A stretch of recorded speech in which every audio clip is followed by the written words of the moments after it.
अस्सलाम वालेकुम दोस्तों, मैं हूं शारिफ खान। आज जो बहन हमारे साथ मौजूद हैं, ये पहले गैर मुस्लिम थी, अब कलमा पढ़कर अल्हम्दुलिल्लाह अब मुसलमान हो चुकी हैं। ये आपको बताएंगी अपनी ज़िंदगी की पूरी कहानी कि क्यों ईमान लाई, क्यों इन्होंने कलमा पढ़ा। इससे पहले कि ये आपको अपने बारे में बताएं, इनके बारे में सिर्फ दो बातें बताता चलूँ, फिर इनसे बात करेंगे। माशाअल्लाह अल्हम्दुलिल्लाह इन्होंने और इनके पति ने दोनों ने इस्लाम अपना लिया है। पहले इनके पति ने कलमा पढ़ा, पहले इनके जो पति थे वो ईमान लेकर के आए, उसके बाद ये ईमान लेकर के आए। जानते हैं कि इन्होंने और इनके पति ने दोनों ने इस्लाम को कबूल क्यों किया। माशाअल्लाह दोनों ने एक साथ इस्लाम अपनाया, बहुत बड़ी बात है। तो चलिए वीडियो को शुरू करते हैं और जानते हैं इनकी ज़िंदगी की पूरी कहानी। सलीम, डॉक्टर मोहम्मद सलीम की वाइफ हूँ अल्हम्दुलिल्लाह। हम लोग भोपाल से बिलोंग करते हैं। मेरे हस्बैंड ने पहले इस्लाम कबूल किया, एक जैन फैमिली से बिलोंग करते हैं। मैं अग्रवाल फैमिली से थी। मेरा पुराना नाम मानसी अग्रवाल था। और मेरे हस्बैंड ने जब इस्लाम कबूल किया तो मेरे लिए मेरी लाइफ का बहुत एक शॉकिंग इंसिडेंट था। मैंने फर्स्ट टाइम किसी को पहली बार देखे, मैंने किसी को नमाज पढ़ते हुए देखा। मैंने अचानक ये अक्सर करके एक पर्टिकुलर टाइम होता था और ये घर से कहीं चले जाते थे और मैं इनसे पूछती थी कि आप कहाँ जाते हैं, तो ये रिप्लाई करते थे, this is none of your business, you have to do your job. तो मैं भी खामोश हो जाती थी। बाकी मेरे फादर इन लॉ से अक्सर इनकी डिबेट और सब कुछ हुआ करता था, बट मुझे नहीं समझ में आता था कि ये डिबेट क्या है, ये लोग किस बात पे इतना ज़्यादा, मतलब इनका डिबेट इतना एग्रेसिव मूवमेंट्स पे कैसे आ जाता है। तो बाकी फिर एक धीरे धीरे जब मुझे ये इस्लाम के पहले तो ये लोग नहीं बताए, बट फर्स्ट टाइम जब मैंने इनका फजर की नमाज थी और अचानक मेरी नींद खुली और मैंने इनको नमाज पढ़ते हुए देखा। मैंने इनसे पूछा कि आप क्या नमाज पढ़ रहे हैं, क्योंकि सिर्फ टेलीविजन पे देखा था कि हाँ ऐसे जो करते हैं वो नमाज के एक्शंस हैं। मैंने इनसे पूछा कि आप नमाज पढ़ रहे हैं, इन्होंने कहा कि हाँ मैं नमाज पढ़ रहा हूँ। मैंने बिल्कुल देर नहीं की मेरे फादर इन लॉ को बताने में।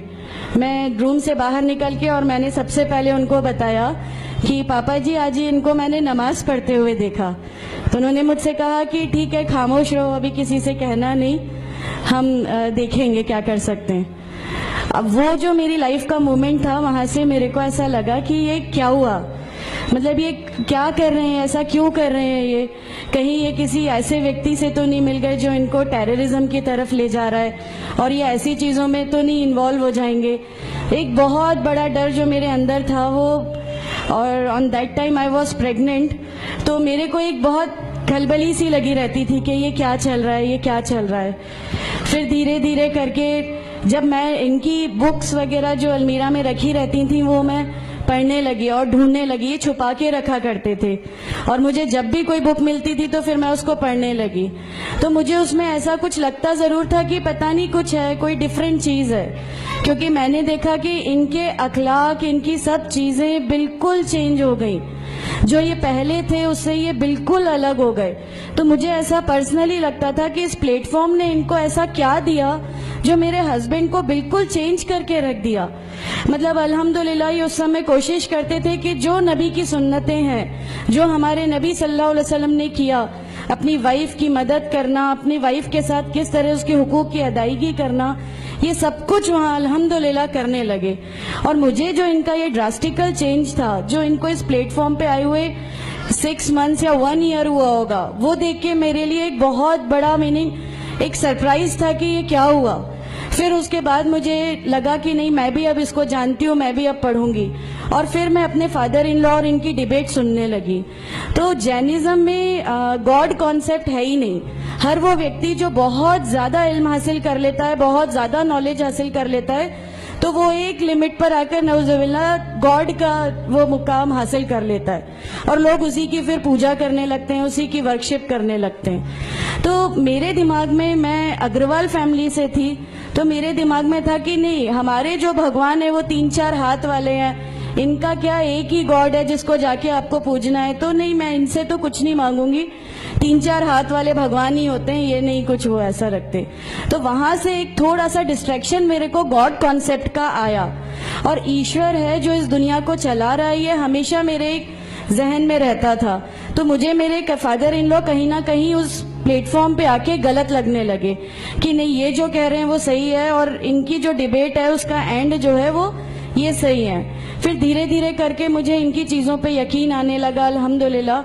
फिर हमारे एक फैमिली फ्रेंड है, उनके यहाँ ये मुझे ले गए। वहाँ पर किसी ने मुझसे कहा कि मैं बहुत बुजुर्ग हो चुका हूँ, कलीम सिद्दीकी शायद हैं, कलीम सिद्दीकी साहब है, मुझे उनका नाम ध्यान नहीं है अच्छे से, बट उन्होंने मुझसे कहा बेटा मैं बहुत बुजुर्ग हो चुका हूँ, मैं चाहता हूँ तुम कलमा पढ़ लो, मेरी जिंदगी रहे ना रहे, मैं आपसे मिलूं ना मिलूं, तो आप कलमा पढ़ लो। तो अल्हम्दुलिल्लाह मैंने कलमा पढ़ लिया। कलमा पढ़ने के बाद भी जब हम घर लौट रहे थे तो मैंने इनसे कहा कि मैंने सिर्फ अभी कलमा पढ़ा, अभी आप ये मत समझिएगा कि मेरे को सब समझ में आ गया और मैं इस चीज को मान लूंगी। इन्होंने कहा नहीं, तुम्हारी मर्जी, किसी में कोई फोर्स नहीं है। तो अल्हम्दुलिल्लाह अल्लाह ताला का एहसान है, उस कलमे की ताकत थी। और ये हमेशा कहते थे तुम्हें कोई दुआ मांगनी है तो तहज्जुद में मांगा करो, तहज्जुद का जो टाइम होता है वो बहुत कीमती होता है और उसमें अल्लाह ताला सबकी दुआएं कबूल करता है। इन्होंने मुझे एक दुआ सिखाई थी कि तुम एक दुआ मांगो कि या मेरे रब, अगर मेरा हस्बैंड गलत रास्ते पर है तो उसको सही रास्ते पे ले आ, और अगर मैं गलत रास्ते पे हूं तो मुझे सही रास्ता दिखा दे। अल्हम्दुलिल्लाह मैं ये दुआ कंटिन्यू मांगती थी। एक बार मेरी नींद अल्हम्दुलिल्लाह तहज्जुद में खुली और बस मैं नॉर्मल जैसे एक ध्यान करते हैं वैसा मैं बैठ गई और अपने आप अचानक दिल चाहा कि बस सजदा करूं। मेरी जिंदगी का वो पहला सजदा था और उस बहुत लंबा सजदा था और उस सजदे में मैंने मेरे रब से क्या क्या मांग लिया मुझे भी नहीं याद है। और उस समय मुझे ऐसा फील हो रहा था जैसे अल्लाह ताला खुद मुझसे बात कर रहा है, अल्लाह मेरे सवालों का जवाब खुद दे रहा है। अल्हम्दुलिल्लाह। बस उसके बाद तो ऐसा लगा कि नहीं, इस्लाम हक है और इस्लाम पे ही चलना है। उसके बाद फिर बहुत सारी परेशानियां लाइफ में आई, सब कुछ आया, बट अल्हम्दुलिल्लाह अल्लाह का एहसान है कि अल्लाह ताला ने हर परेशानी, हर चीज को ऐसे ले लिया कि हम लोगों को कभी एहसास ही नहीं होने दिया कि ये कोई परेशानी थी। ऐसा लगा कि अल्लाह की पूरी राह में हम लोगों को रिवार्ड ही मिलना है इस चीज का और अल्लाह हमें इसका रिवार्ड ही देता चला जाएगा। अल्हम्दुलिल्लाह। बस उस समय से शुरुआत हुई थी दीन इस्लाम की। अल्हम्दुलिल्लाह आगे चल के परेशानियां, तकलीफें हर रिवर्ट की जिंदगी में आती हैं, लेकिन मैं हर रिवर्ट बहन से ये कहना चाहती हूँ कि अल्लाह की खातिर आप लोग इस दीन में आए हैं, किसी और चीज के लिए नहीं आए। तो अल्लाह ही की खातिर इन परेशानियों को भी झेलिए, अल्लाह ही की खातिर झेलिए। अल्लाह ताला अगर आप लोगों से, माशाअल्लाह, मैं जब घर से निकली, जब हमारे फादर इन लॉ ने हमें घर से निकाला, मेरे बच्चे की, छोटा बच्चा था, छोटे वाले की सिर्फ एक दूध की बोतल थी, इसके अलावा कुछ भी नहीं था। मैं जॉब करती थी, मैंने अपने छोटे बेटे को माँ के यहाँ छोड़ के जाया करती थी। मेरे मम्मी पापा बहुत ज़्यादा मतलब हम लोगों से डिटैच नहीं हुए थे, एक मोहब्बत थी उनको हमसे, तो उस मोहब्बत के कारण मतलब उन लोगों ने कभी हमारा उस लेवल तक अपोज नहीं किया जो इन लॉज की तरफ से आया।